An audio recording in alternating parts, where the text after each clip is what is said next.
Hey guys, and welcome back to another Surgical Tech Tips.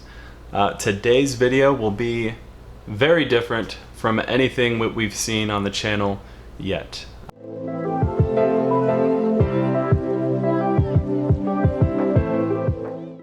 We are doing a Q&A video.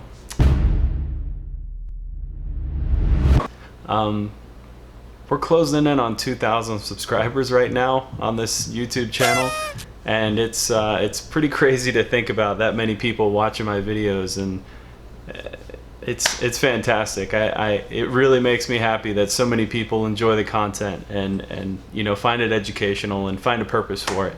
So thank you. But Q&A videos, I think it's a good idea. We're getting a little bit bigger now. The channel's getting a little bit bigger. There's a lot more people, you know, coming in here. So I feel it's a good idea to reach out to you guys in the community and directly talk to you kind of one-on-one and do Q&As just every once in a while. And I feel like it's probably going to be a pretty easy video to make. So I could make them, you know, every now and then. So let's move on to a couple questions. The first set of questions I want to start off with was the viewer Frank Romero. He commented on the most recent video last week, the surgical, the blades video, and he listed like 3 or 4 questions in his comment. And instead of writing out like this huge long paragraph, I just put up that I was just gonna reply to him in a video, and that's what kind of gave me the idea to make this. So Frank started off with the question of what do you do when you're assigned to a surgery but don't know the procedure, and how do you go about setting up the OR and anticipating the surgeon's instruments for a surgery you have not experienced before? So to answer that question, Google is your friend. And I still use it every day. Well, not every day, but I still use it every once in a while. If I'm hopping into a surgery that I haven't done in a long time and I just want a quick little refresher, Google is your friend. If you're stepping into a procedure that you have not done before and you know nothing about, Google just what the procedure is, and usually you can find on like WebMD or some other, you know, medical type website. It'll give you kind of like a brief overview of what you can expect in the surgery. And on top of that, if you Google what the surgery is and the incision, you'll find out a better idea of where the incision is going to be made. To me, that's one of the most important things you want to find out when you are doing a procedure that you have no clue what's going to be going on. At least if you know the incision, you will know how to drape and you'll know how to start the procedure.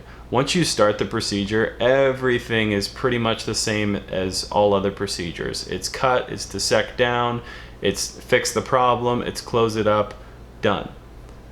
Now, instrument-wise is a little bit more different. There's not a lot of information as far as what instruments are going to be used in the procedures. So for that, I would refer to other techs and friends that you have in the OR. We do it all the time. A lot of the times people will come up to me if they're doing a vascular case and they are not in the vascular rooms very often, and they'll come up to me and say, hey, you know, Dr. So-and-so is doing a carotid. What type of vascular clamp does he use? Because I don't remember what he uses. It's okay. That's the whole point about being part of a team, is that you're helping each other out in those types of circumstances. Now, the second question you had was what was the most difficult challenge during your CST and CSFA programs and the first 3 months of actually being a CST in a hospital? So I can tell you right now, the most difficult part of the CSFA program for me was time management. You know, I have a family, I had a full-time job as a CST, and I was taking, you know, basically night classes online every single night. So it was time management for me, and it just seemed probably like the first month and a half, 2 months of the program, I was just completely overwhelmed with the workload. I had a really, really hard time trying to figure out when I should do certain things. So time management for me was probably one of the hardest parts of the FA program that I went through. Now, as far as CST school, Academically, it was pretty easy for me. I've always been really interested in anatomy and physiology, microbiology, that type of stuff. So naturally, those types of things come easier to me. That wasn't the hardest part. I think what started to become really hard was when we started to get into clinical rotation and we actually started to learn how to scrub and set up, back tables and opening up back tables, as most of you out there probably are doing right now. That to me was probably one of the hardest parts and most stressful parts for me in the learning process of the CST program. Same thing 3 months into working at a hospital. That was just, you have an adjustment period. You're working with a bunch of people that you don't know. Some of them can be hostile, some of them can be super nice and helpful. And it's just, trying to learn everybody's personalities and try and find your way to mesh well with the team. That was definitely one of the hardest parts of the first 3 months, out of school and working in a hospital. Last question you had was one mistake you have made during a surgery that has made you a better CST. So I've made a lot of mistakes in the OR, as everybody does. Nobody is perfect, and if somebody claims to be perfect, that's a dangerous person, because nobody's perfect. Okay, so I'll break down a couple things. One of the funniest mistakes I've made is we were doing a plating. We were using a plating system. It was a small frag set. I had already brought up the plates. The surgeon was sizing the plates. He figured out what plate he wanted. He just needed the screws. So I go to bring the screw set up, and I'm holding the screw set by the lid.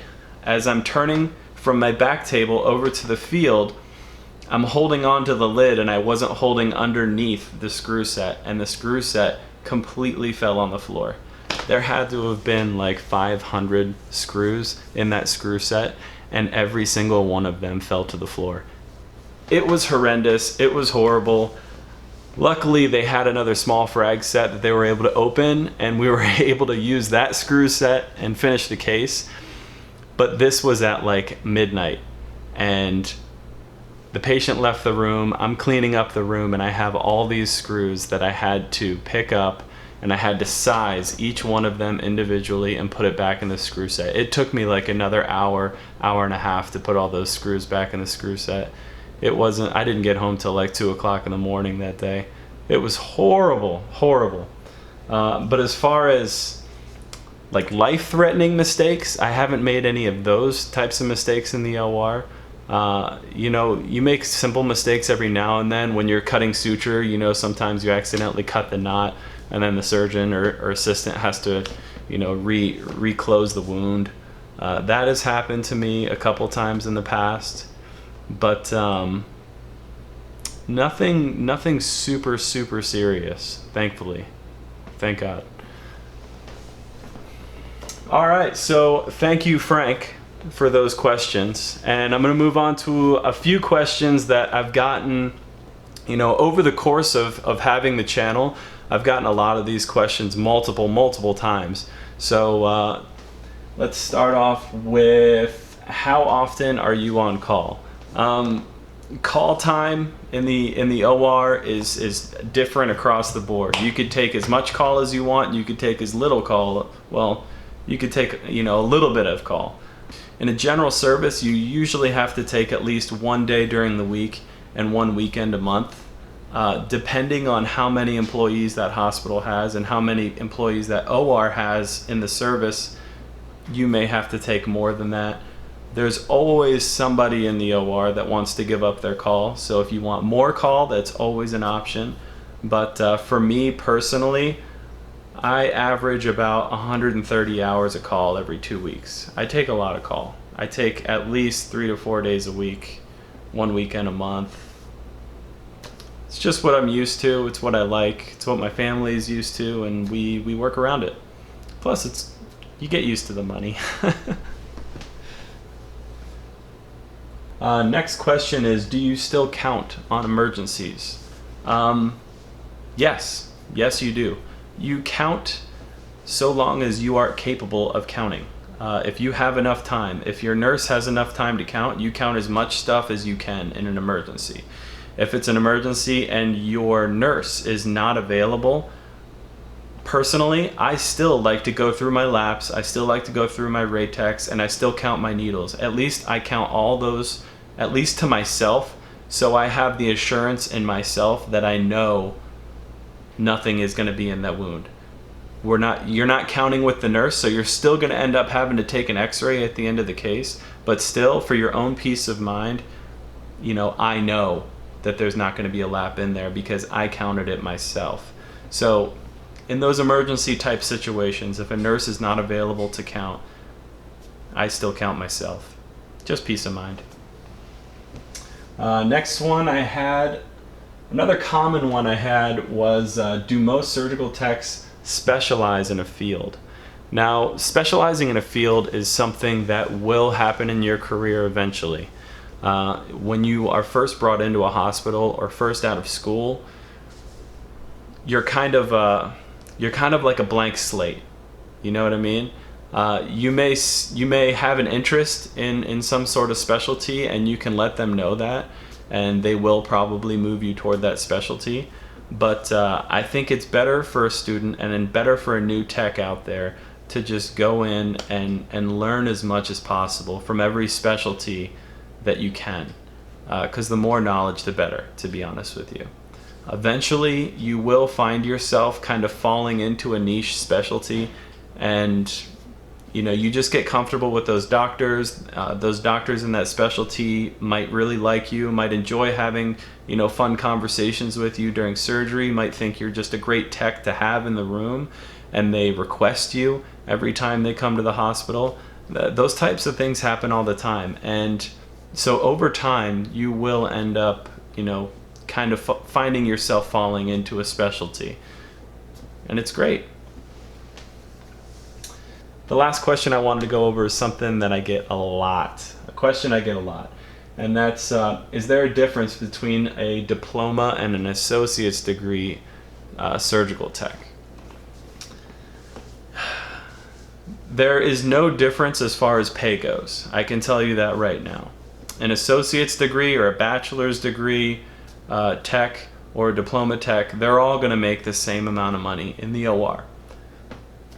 That's just how it is. You're a surgical tech, you're going to get paid as a surgical tech. Depending on the years of experience you have, that is where money, changes.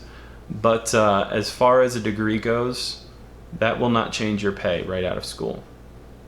Now, the great part about having a bachelor's and associates is that you have the option and the ability to move on to, certain management type positions that you might not be able to get with just a diploma and experience. Management type positions, maybe like the sterile supply management or sterile processing management. Those types of positions are usually reserved for people that have a little bit more education. And also, if you ever wanted to go into medical sales, every supply that we use in the OR has a medical sales rep behind it. A lot of the times in orthopedic and neuro and cases where they're going to be implanting certain devices, those types of reps are going to be in those ORs and in those surgery rooms all the time with those surgeons, walking them through the process of the surgery and making sure that they have all the right instrumentation. That's a job that you could have if you had a bachelor's or an associate's. A lot of medical rep companies, Zimmer, Medtronic, that type of stuff, those types of companies will not hire just a diploma surgical tech. Usually they require some type of degree in the sciences. So that's it for the Q&A. I enjoyed this. I liked doing this Q&A. Thank you guys always for asking questions in the comments. And I implore you all, please, everyone that's watching this video, to please, if you have any questions that you would like me to answer in a future Q&A, drop them in the comment section below, and I might put them up on the screen for the next video. So I wanted to close this video with a little channel update. And I don't know if you guys noticed, but we have a new logo. The Surgical Tech Tips logo has changed, and it's a little bit more professional. I'll pop it up on the screen right here. I like it. I think it's pretty cool. It's got two little Metzenbaum scissors on it. I figured the channel was getting a little bigger, so maybe it was time to get a little bit more of a professional logo. And I think I'm going to be working on the intro kind of title sequence, maybe sometime in the future too.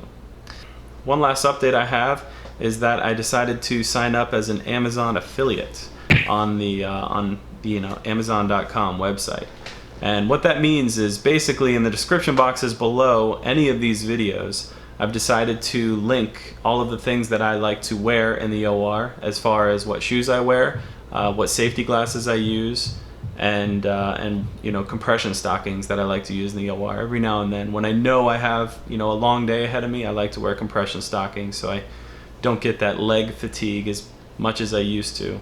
I also have links for all the camera equipment that I utilize for all of these videos, if any of you are interested in the type of camera equipment that I use. If you end up clicking on those Amazon links and buying something on Amazon, that will be a direct help toward the channel. Amazon will, support me, and in turn, you guys, the viewers, will be helping support the channel a little bit, in a little way. So thank you guys for watching so much. I hope you guys really enjoyed this Q&A and little update session. And I'll see you guys again in the next video. Bye.